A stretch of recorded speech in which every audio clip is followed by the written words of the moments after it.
Hi, welcome to Stitching with Cindy Botts. Today, Stanley the puppy dog is with us. Let's just give you a quick shot of him. There's my Stanley. We found a bone last night in the freezer, so made sure we gave that to him this morning. It's the day after Thanksgiving. He had turkey and stuff yesterday with us, so little treat today is his bone. So this is what we're making today, and this is our Design a Bag series. This is an extra large bag. I'm calling this the retreat bag or the class bag. I'm not quite sure which title. It kind of sounds better, retreat bag, but we'll see. It's very large. This ends up at 23 inches wide, and the side is 6 inches wide, and then it's about 21 inches tall. It is made with a very heavy interfacing. It has nice sturdy handles. Inside I made two very long pockets, which I divided in half. This side I divided in three, so you got nice deep pockets for things for traveling. And the bottom is an extra sew-on piece also. So let's get started with this Design-a bag. Now, the one reason I'm calling this the retreat or class bag is because it's large enough to fit your 18-inch wide cutting mat. You can just drop that right in there. It is able to hold your pressing mat and your project, whatever it may be, your fabric, your rulers. It's a nice, big, extra large bag for that purpose. Now, of course, you can use it for other things too. It's a great universal bag, but it was designed for that purpose. So let's talk about how to design this bag, how I went about it. So I used my worksheet, my Design a Bag worksheet, and I still can't get the PDF to load down in the description, but if you email at me at the Stitcher's Choice Workspace, I will zip one off to you. Again, my email address is the Stitcher's Choice Workspace at gmail.com, and I can zip that right off to you. Okay?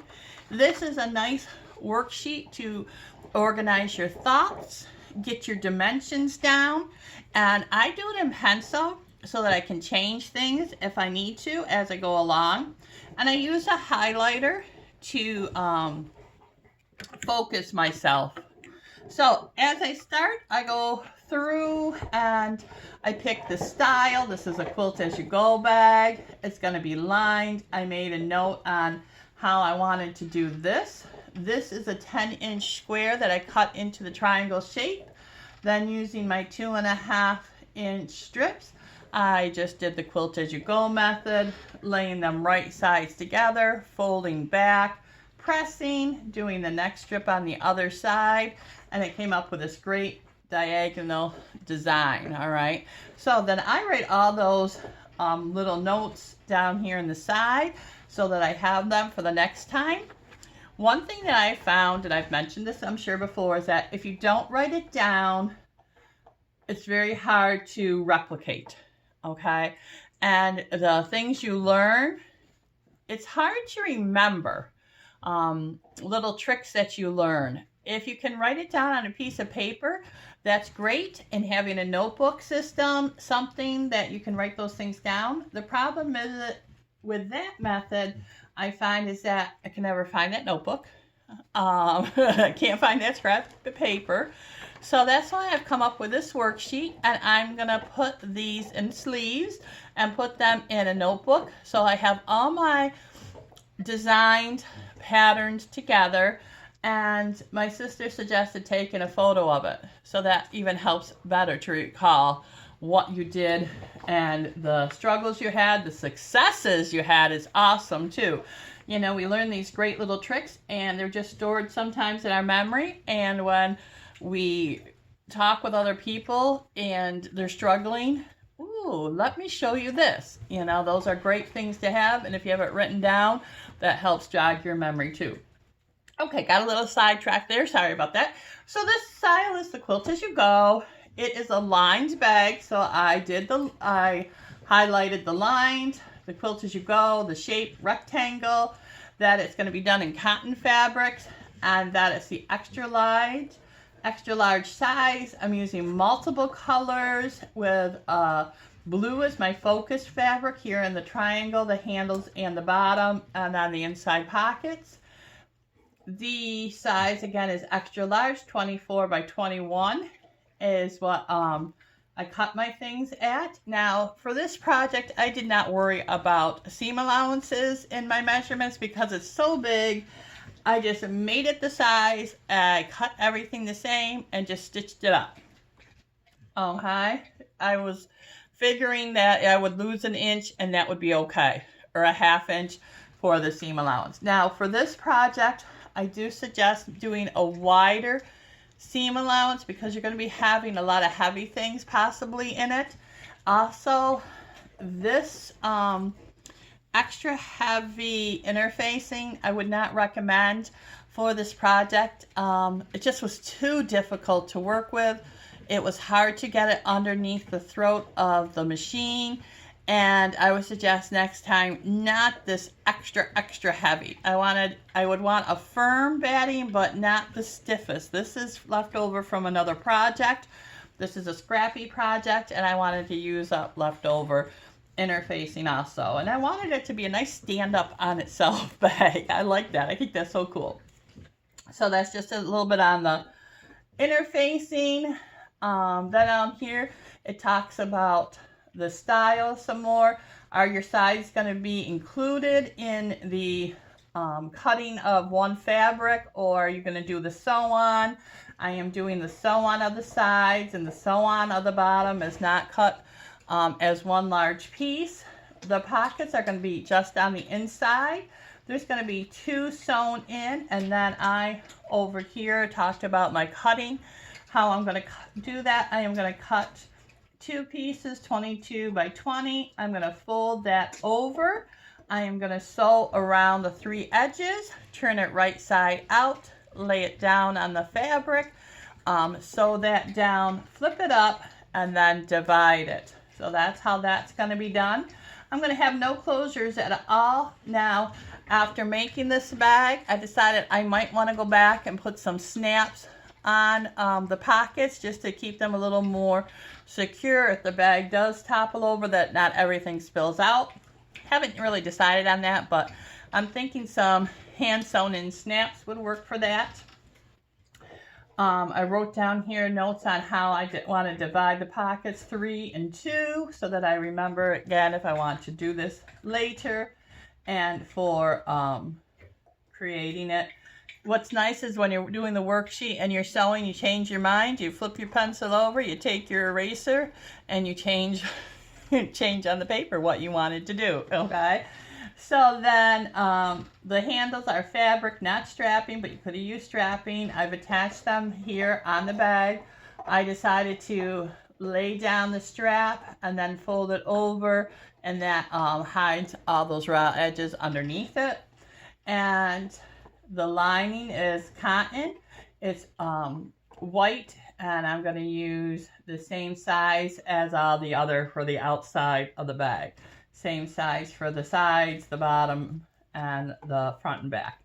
Then the interfacing we talked about, and again, that's all cut the same as the other. And I wrote down here that I used very heavy. Before I put this pattern away, I'm going to make that note about not so heavy next time. I would suggest using a sharp brand new needle if you're using the heavy interfacing, and using a strong needle. Not your typical just regular sewing needle.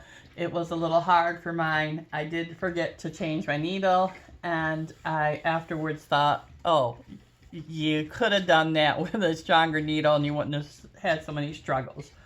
All right, the handles. My handles I decided to make in the cut at 4 inches, fold and press, fold in the raw edges, and cut them at the length of 22 inches, and that gives this nice little loop, this nice size handle. So that is how I planned out and created this bag. Now, for those of you that are not familiar with doing the quilt as you go, this is just a simple method where you lay your fabric down, you take your next strip of fabric, right sides together, line them up, do your 1/4 inch seam, press and fold, and then you just keep going, building out. Now for this design, again, I did the right side, then the left side, the right side, and the left side, or vice versa, I don't remember. And that gave it that nice diagonal pattern. Now when I sewed the bottom piece, what I did was I covered this with fabric first. That made it so it was a lot easier to work with when I sewed it onto the sides here. So what I did was I took my big piece, I covered it with the blue fabric. You can see I was trying to save on fabric, and I just put a seam right down the center. I had 2 smaller pieces, and that worked out great. But I did, you know, just fold over the fabric onto it and stitched it down so it was nice and no crinkles on the bottom. Everything was firm. Now, if this was heat fusible, that, I don't know, this is an old piece, it's got circles traced on it.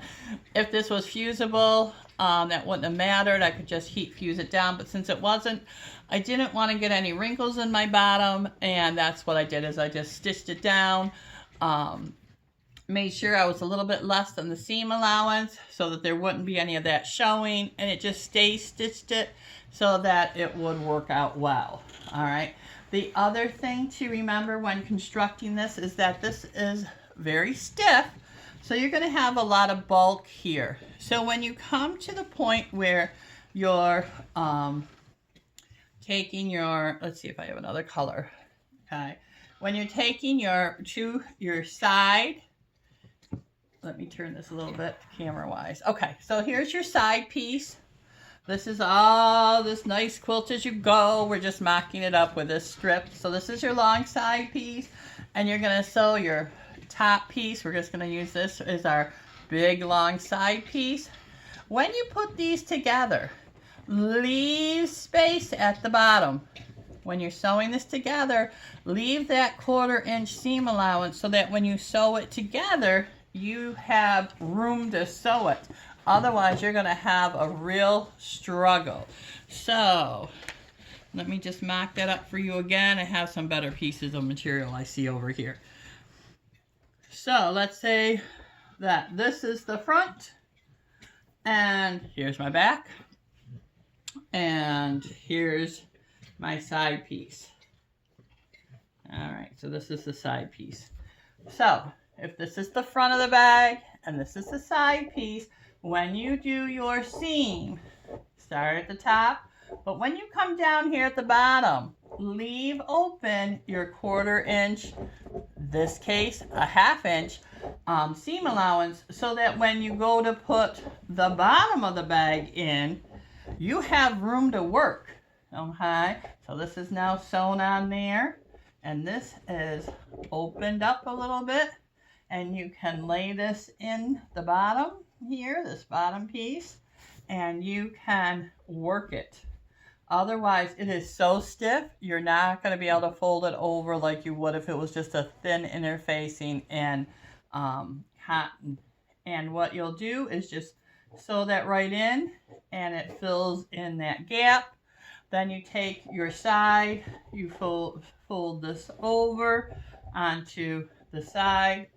My pieces aren't staying together, obviously, because they're not sewn. And you just sew in the bottom. Okay? So let's do a mock-up of that with my pins real quick so you can see that. Let's have a little clip here.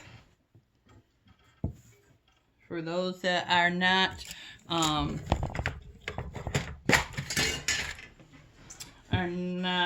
understanding what I'm doing there, I'm just going to kind of finger press this down a minute so you can see that. And then this part goes here so that we have a mock seam done up with my pins or my clips. I love these clips. I'm not sure who invented those, but that's a great idea. Okay, so here you have your, again, your top and your side seam, and you've not sewn that little quarter part. I don't know if I'm doing a great job explaining this or not. Okay. When you come over, you will have that little bit of a 1/4 inch there to work with. Then you take your side seam and your bottom seam and you lay them on top of each other. And again, because you left that little 1/4 seam, it makes it much easier to sew this seam here. All right. So what I do when I do mine, I do the front to the bottom, then I work to the side to the bottom, then the back to the bottom, the side to the bottom. Okay. You might find that you want to do just the top or the front and the back to the bottom first, and then the side. That's up to you, but I really think it works best if I sew my sides. Oh my goodness, look at all that little sewing fluff. So what I would have is my front of my bag. I would sew on the side. I'd sew on the side. And then I would sew on the bottom. Hang on a second here. Then I would sew on the bottom. So my bag would look like this in construction so far. So we have the front, the two sides sewn on, the bottom sewn on. Then I would take my back with right sides together. I'd sew the side seam here and the side seam over here. And then last I would do the bottom seam here. Okay, it's up to you. You'll find your own way of doing things. But that's how I would construct the bag, and I would do the same for the lining. So then you have this wonderful, gorgeous bag with right sides together. Put your lining and your outside of the bag together. And another tip here at the top, this is super, super thick. So when you sew this, be very mindful of that, how many layers you're going through. When you turn it right sides back out, make sure you choose to do your top stitching below all that bulk. That's going to be super hard to sew through. Save yourself some frustration and your needle, and just do your top stitching much farther down than you normally would. Okay, now for making the pockets on the lining, obviously I would do that before I joined the lining to the bag. And again, I just did where here is the lining of my bag. I would sew the three sides with the right sides together. I would sew the three sides up, across, and down. Turn it right side out. Then my raw edges are at the bottom. I find my placement on the lining. I lay it down. I sew the bottom, then I flip up, and I top stitch down, around, and up.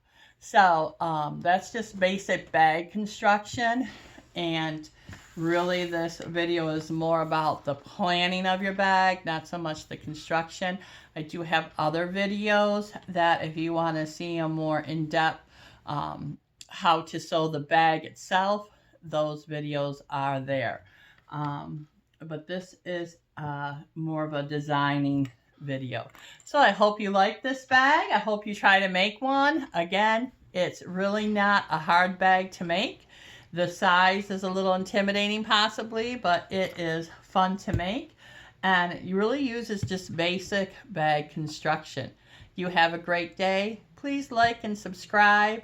And again, if you live in Warsaw, the Buffalo or Rochester area, and you'd like to take a class with me, I'm very open-ended on my classes. I really want to meet the needs of the students or the people who want to come and practice their skill or learn a new skill. I'm offering intro to sewing, intro to quilting, basic block making. And if you want to do a sew with me and just sit and do basic tote bag construction and review, maybe design your own bag, that would be great. And what I find unique about myself is, yes, I do offer classes at a specific time, but I'm really more into, if you have an availability, I have the availability, let's book your own individual class where you can bring a friend, and the 2 or 3 of you can sew together. I do have my business in my home. Sorry, the puppy is going a little ecstatic out there. I'm not sure why. He's out by the deck. And so I have a little more flexibility, and I'm willing to book small classes because really that's the size that I have. And my business is not even a year old. So if you and a couple friends want to come, or you yourself want to have an individual lesson or sew with me time, a workshop, that is great. Just contact me again at the Stitcher's Choice Workspace at gmail.com and we can book it. All right. So you have a great day, and I'll see y'all later. Thanks for stopping by. Bye now.